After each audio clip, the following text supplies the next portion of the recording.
Hello, students. I hope that you might be going through your study material in a proper manner. Already, you have attempted two unit tests, and your performance wise, I can say you are doing very good. We have to continue with the portion. So, today we will start a new chapter in history part, page number 37, chapter number 5, India's Heritage of Science and Technology. Now you know that from chapter number 2 onwards, we are discussing the cultural heritage of India. And the heritage of science and technology is also a part of a cultural heritage. Also in the next chapter also we will be highlighting the various heritage sites of India Mindwell. So this entire portion is circulating in the orbit with our heritage only and especially cultural heritage. So let us try to go deep into this chapter and try to understand that what role did India play to make the world aware about the subject of science and technology. The discoveries and inventions in the field of science and technology have brought countries of the world very closer. By cooperating among the nations, which has increased a lot, now a new attitude has been developed. Countries have become oriented towards peaceful coexistence and world peace if we want to survive, and if we want also others to survive, then we have to always try to understand the feeling of peaceful coexistence, Geo or Ginedo. And if we will not wage a war, and if we will try to maintain peace, then obviously the entire world will progress and develop. Now, let us try to understand the subject definition. Science means systematic knowledge, whereas technology means the practical use or utility of this systematic knowledge. And that's why science and technology, though being two different words, are linked with each other. What type of heritage do we possess in the field of science since ancient times? Let us come to understand. The great sages of our ancient India have gifted invaluable heritage of science to the world. They have made outstanding contribution in the field of metals, that is metallurgy, chemistry, science of medicine, surgery, mathematics, astronomy, astrology, Vastu Shastra, as well as physics. It is a matter of great pride for we, the Indians, because our country, India, has contributed not only in the field of literature, art, religion, education, and philosophy, but also has made an immense, terrific contribution in the field of science and technology too. Modern age researchers have proved that India has scientific attitude along with religious outlook, not in the modern times but also it is from the ancient time. Metallurgy, the science of metals. Since ancient time, the people of India were using metals in their practical life. Ancient India made extraordinary progress in the field of metallurgy. We have the remains of a metallic idol of a female dancer discovered from Indus Valley civilization, which is an exemplary achievement of ancient India in the field of metallurgy. Later, the statues of Buddha belonging to the Kushan period have also been found at Takshashila, which also provide an information about the metallurgy. In South India, during the Chol period or the period when the Chol kings were ruling, numerous metal idols were made. Please underline the statue of Nataraj, a masterpiece in sculpture, is famous all over the world. It is today also preserved in a museum at Chennai. Another well known metal idol, underline please, Ram the archer, can be seen in the museum. Also, artistic statues of gods and goddesses, birds and animals, betel nut cutters are considered to be the best example of metallic art, and all of them have important place in the history of India.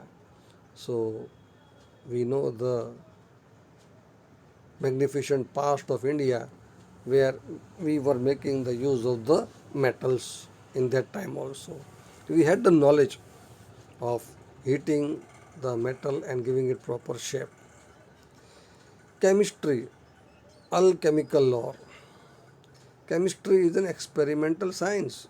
Only when you perform an experiment, then you come to know the result. And please underline this science is very useful for various minerals, plants, seeds for agriculture, making of various metals, or to bring changes in them. It is also useful to make medicine. How can you forget Acharya Nagarjuna, a learned Buddhist of the Nalanda University? He is known as Acharya in the field of chemistry because of his extraordinary knowledge in this subject. He also wrote a book like Ras Ratnakar and Arogya Manjari. Please underline. Acharya Nagarjuna advocated the use of allopathy along with herbal medicines. So, students, you must know that in the science of medicine, we have Unani, we have natural care, naturopathy, we have Ayurvedic system, and we have allopathy. So, the medicines prepared by using some chemicals is known as allopathy. The doctors which are using in the recent times, it is allopathy. And so Acharya Nagarjuna in that time also advocated the use of allopathy manual. It is believed that the use of mercury ash as a medicine was initiated by him only. Nalanda University had its own school of chemistry and also furnace to heat the chemicals, and so the students could study and make a research work. The description of main rasa, up ras, 10 types of poisons, as well as various types of salts and ash of minerals is seen in the chemistry. Please underline. The copper statues of Buddha reflect an expert knowledge and skill in the field of chemistry. Please underline the copper statue of Buddha discovered from Sultanganj in Bhagalpur district of Bihar is 7.5 feet high and the weight is nearly 1 ton. The statue of Buddha at Nalanda also is 18 feet high. An exquisite example of Vijay Stambh, which is 24 feet high and prepared from iron and pillar having 4 lions on each side. Sorry, that is in Delhi, mind well. It is weighing 7 tons and it was built by Chandragupta II. In spite of nature's fury over centuries, the pillar has not yet corroded. Students, you might have seen that even a new building or any iron bar which is affected by water starts corroding mind well, in a very short time. But here, this 24 feet high iron pillar Vijayastham is standing from centuries and yet it has not been corroded.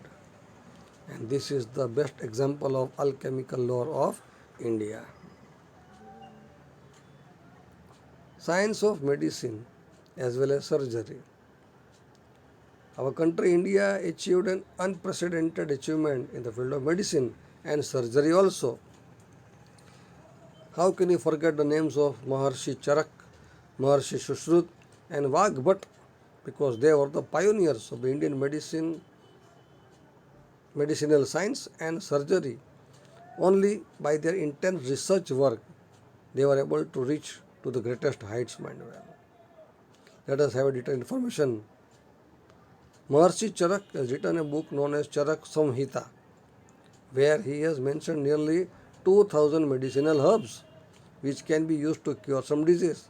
For example, you know that today in every Hindu house you will find a tulsi plant. The women pray to tulsi plant also, mind well.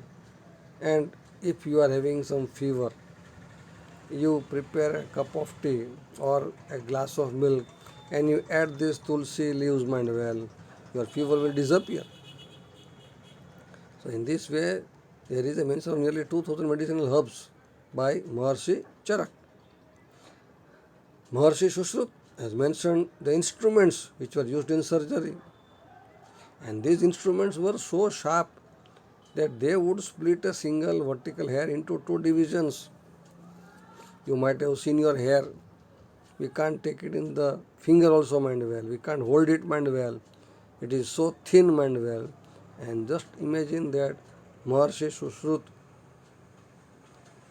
has prepared an instrument so sharp that this hair could be cut into two divisions, mind well. Also, Vagbhat has written a book known as Vagbhat Samhita. It is also a very important work. So, while studying Charak Samhita, Sushrut Samhita, and Vagbhat Samhita, the doctors are getting maximum information and it is useful for each and every doctor, mind well. Hindu herbal science of ancient time is enriched with huge collection of minerals and medicines from plants and animals. And this only has presented a detailed and complicated process of making medicines, their classification as well as their use also. The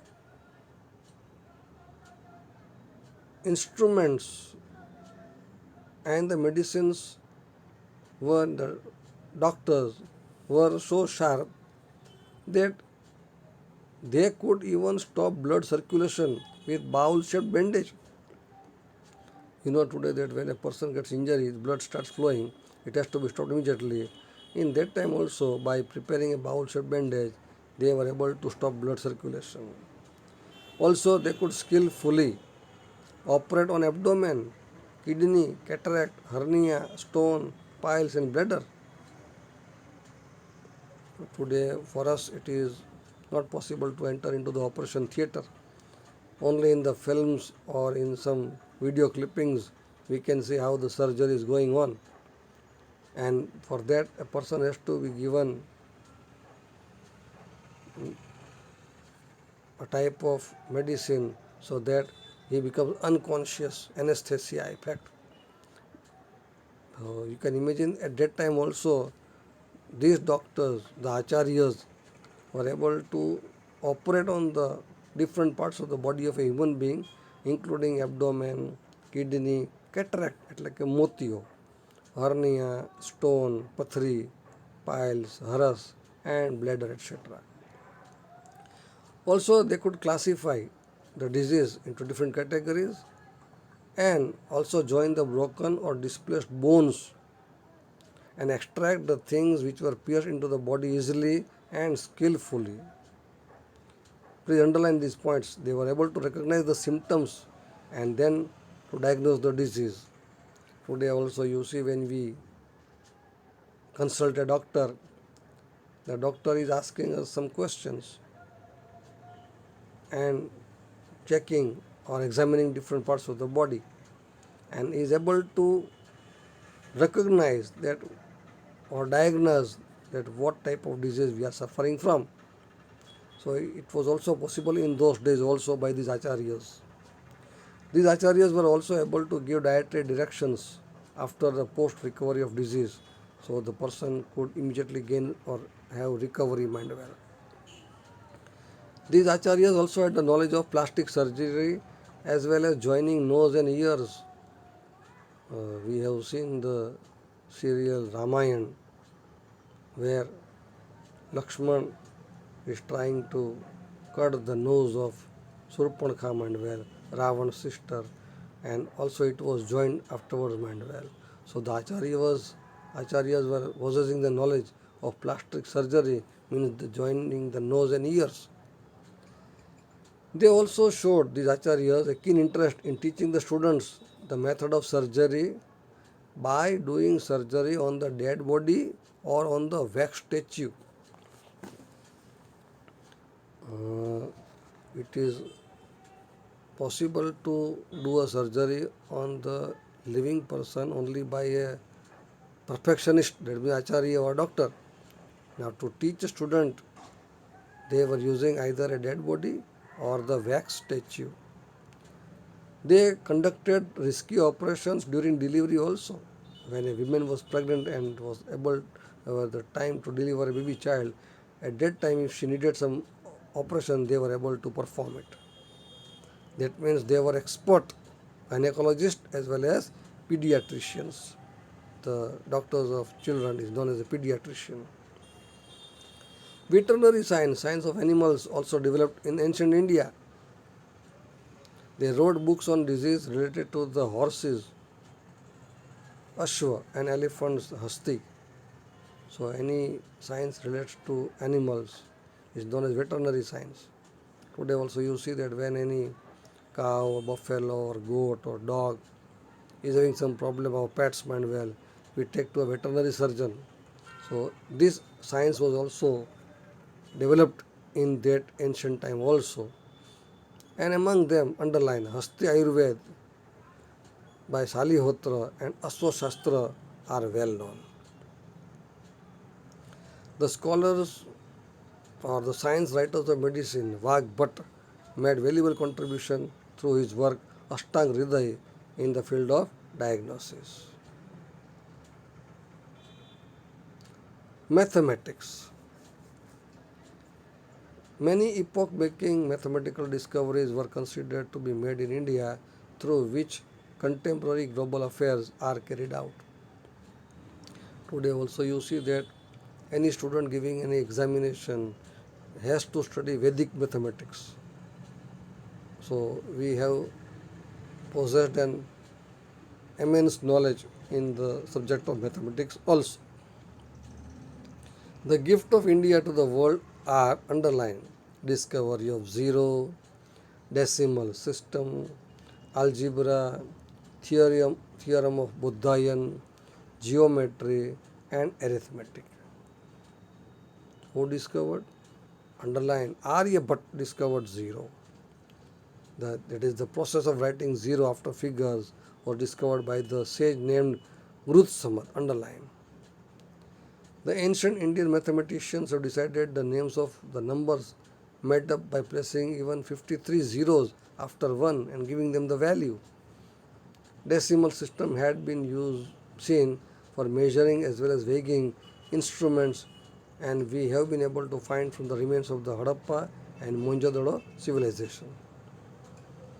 Underline, Bhaskaracharya wrote a book known as Lilavati Ganit and Bij Ganit in the year 1150. He only discovered the science of addition and subtraction. Please underline. Brahmagupta introduced the types of equations. Underline. Bodhayan discovered theorem, triangle policy. Underline. Apastambha had decided the measurement of sacrificial pit, that is Yagna Vedi, used for Vedic Yagna in Shulva Sutra. It also consists of analysis of principles. Underline, Aryabhatta mentioned the value of pi, that is 22.7 or 3.14 in his book Aryabhatyam. And he also propounded that pi is constant to show the ratio of circumference and diameter of a circle. Please underline, multiplication sign, addition sign, subtraction sign, square root, cube root, etc. Ashtang method introduced by Aryabhatta in his work. These all were introduced by Aryabhatta, and the book which he wrote is known as Aryabhatiyam, and Aryabhatta is known as father of mathematics. Moreover, he had written many other books like Das Gitik and Aryabhatiyam. He has also described main principles of astronomy in short in his book named Arya Siddhant. He was also able to find the solution of fundamentals of mathematics, that is arithmetic and geometry. Apart from various subjects and aspects of mathematics have been discussed by many scholars in their books, and among them are the scholars like Bodhayan, Apa Stambh, Katyayan, Bhaskaracharya and Brahmagupta are well-known writers. Which were the other sciences? Well, many books have been written also on the other sciences. Please try to remember this table. They can be asked as a blanks or 1 mark answer. Prajanan Shastra, the science of reproduction, written by Brahma Bhavya Panchal. Chikitsa Sangra by Chakrapani Dutt. Kama Sutra by Vatsayan. Vruksh Ayurved by Maharshi Parashar. Yoga Shastra by Maharshi Patanjali. Yantra Sarvasva by Maharshi Bhardwaj, and Kal Ganana by Shakmuni. Astronomy and astrology. Astronomy is the most ancient science.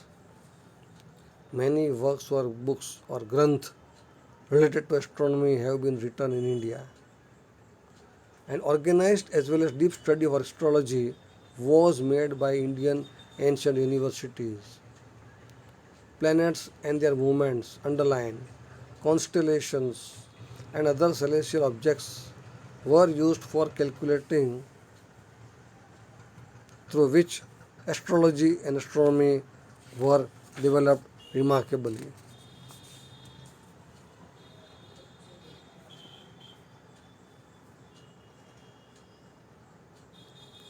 Predictions were made on the basis of planetary movements, what is going to happen. Aryabhatta made a remarkable contribution in the field of astronomy, and so only the first Indian satellite was named as Aryabhatta on his name. It was Aryabhatta only who declared that, please underline, that the earth rotates on its own axis, and he also proved that the basic reason for lunar eclipse is the shadow of the earth, and that was addressed as Ajarbhar by the scholars. In the same way, Brahmagupta also popularized the laws of gravitation, and in the book was Brahma Siddhant. Please underline, Vara Mihir was a great astrologer and astronomer also, who was able to divide astrology into 3 sections, and they are Tantra, Hora and Samhita. Please underline.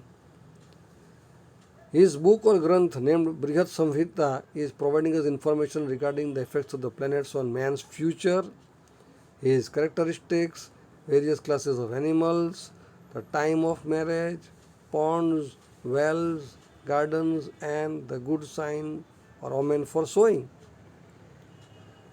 We should feel pride that our ancestors were experts in the various sciences. Last but not the least, Vastu Shastra. There is an immense contribution of the ancient India in the field of Vastu Shastra, which is an inseparable part of astrology. Please underline, Vastu Shastra of India is in modern times also being recognized, dignified and praised by many countries of the world. Please underline, Brahma, Narad, Bruhaspati, Bhrugu, Vasisht and Vishwakarma have made unique contribution in the field of Vastu Shastra. They only propagated the principles of construction for dwellings, construction, principles of temple construction, principle of palace construction, principle of Ashwashala construction, forts, storehouse of ammunition, and the town planning. The description of Vastu Shastra is mentioned in the book Brihat Samhita. It was Rana Kumbh of Mewar who revived this science, in the 15th century. According to a traditional belief, please underline, Vishwakarma is considered to be the first architect of gods. He only constructed palaces for gods. And he has divided Vastu Shastra into 8 sections. We are able to get various informations of Vastu Shastra, which is including selection of the place, shape, structure, proper planning of things, temples, Brahmasthan, dining room, bedroom, etc., which are mentioned very clearly in this subject. As time passes by, changes are taking place with regards to the principles and understanding of Vastu Shastra. And today, in the modern time, it is also being adopted by the foreigners. So, we have to feel proud that ancient Indian knowledge of science has been accepted by the world also. Our Indian culture is very vast as well as heterogeneous, developing in all the aspects and fields. It is a blending, a mixture of science and religion, traditional ideals and practical knowledge, which is rarely seen in other countries of the world. Please underline tolerance, sahanshilta, and equality towards all religions is seen in our culture only. So, in spite of having diversity in religion, lifestyle, and values, still we are able to see unity in our country. We should not forget that Indian culture is reflecting unique feature of unity in diversity. Students, I hope that you might have been able to understand this chapter, and still if you have doubts you can ask me and try to complete the workbook. Have a nice day.